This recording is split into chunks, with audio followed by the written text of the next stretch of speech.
Ray, it's very good to see you this morning. First off, your reaction to what we saw in our streets across the country last night. It looked like it was peaceful. Do you think it was? I think it was mostly peaceful last night, but this is just a warm-up. Today has been declared a National Day of Protest. So you're going to have hundreds of protests throughout the country. One of them is called Shut Down Washington, D.C. So I think we've just seen the beginning.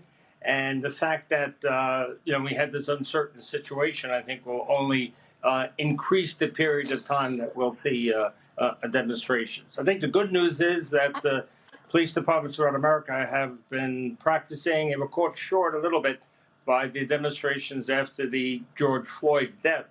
And there's been a lot of tabletop exercises, and I think we're in much better shape to handle demonstrations nationally.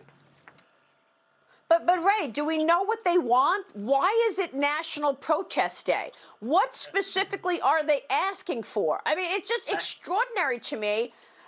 And when a winner is announced, are you expecting this to really bubble up? Is it a different scenario if Joe Biden wins versus if President Trump wins? Well, what a lot of these groups say that it's not results focused. Irrespective of who ultimately wins, they're still going to have these demonstrations. They were scheduled for a long time for today. Again, they weren't looking at who was going to necessarily win the election. So a lot of them have to do with police reform. They just want to continue to put pressure on.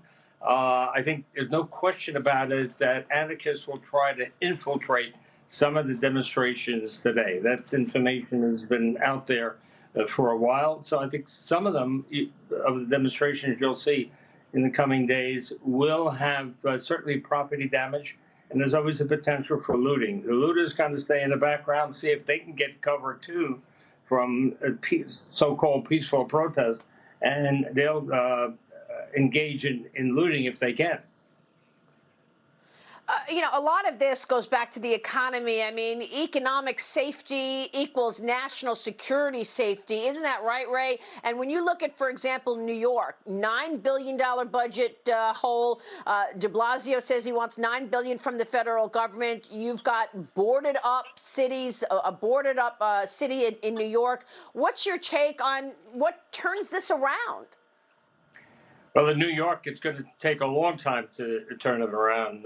Yesterday, I did a tour of the city, and many big-name stores and locations have been boarded up. It's sort of a sign of the times. De Blasio defunded the New York City Police Department, and over 2,000 police officers have retired in just the last few months. So that's a big gap. It's a big department, but it also is a major loss of experienced people. So we're in trouble here, no question about it, and it's not going to change till at the very least the mayor leaves office. Does he understand the implications of his decision to defund the police department by $1 billion, Ray?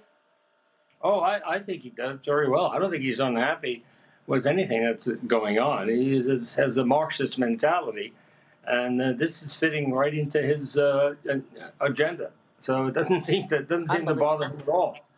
He was asked questions about the over 100% increase in shootings. He had no answer for that as to what his plan is. He talks about a perfect storm, COVID coming together, that sort of thing. But he has no plan. He has no answer.